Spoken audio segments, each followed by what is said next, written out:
एक समय की बात है। ऊंचे पहाड़ों और घने जंगलों के बीच बसे एक छोटे से गांव में रहस्य और फुसफुसाहट में डूबी एक जगह थी। ग्रामीणों ने पूर्णिमा की रोशनी में होने वाली अजीब घटनाओं के बारे में बात की। उन्होंने रात भर गूंजती भयानक आवाजों और परछाइयों की कहानियां सुनाईं जो अपने आप चलती हुई प्रतीत होती थीं। गांव का हृदय पुरानी हवेली थी, एक भव्य और प्रभावशाली संरचना जो पीढ़ियों से खड़ी थी। ऐसा कहा जाता है कि यह एक बेचैन आत्मा, एक भूत द्वारा प्रेतवाधित था, जो कभी अपने नश्वर जीवन में एक शक्तिशाली जादूगर था। वह मानवीय समझ की सीमाओं से परे शक्ति की तलाश में निषिद्ध जादू में उतर गया था। लेकिन जादू ने उसे भस्म कर दिया था और रहस्यमय परिस्थितियों में उसकी मृत्यु हो गई थी। उसकी आत्मा को शांति नहीं मिल पाई थी।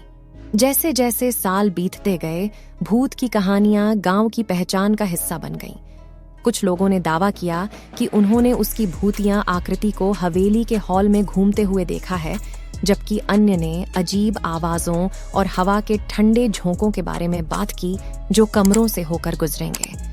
फिर भी भूत से उत्पन्न भय के बावजूद ग्रामीणों ने उसकी उपस्थिति से सह अस्तित्व सीख लिया था। एक दिन गांव में लीला नाम की एक युवती आई। वह एक कलाकार थीं, जो अपने काम के लिए एकांत और प्रेरणा की तलाश में थीं। प्रेतवाधित हवेली की कहानियों से प्रभावित होकर उसने ग्रामीणों की चेतावनियों को खारिज करते हुए इसे अपना अस्थायी घर बनाने का फैसला किया। जैसे ही लीला हवेली में बसने लगी, उसे अनोखी चीजें नजर आने लगीं।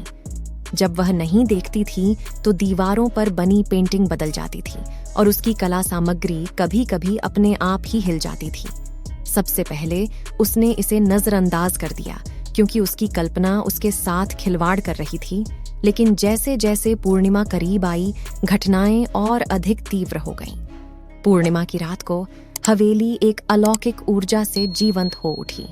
लीला ने हवा में फुसफुसाहट सुनी और परछाइयां अलौकिक रोशनी के साथ नृत्य करने लगीं।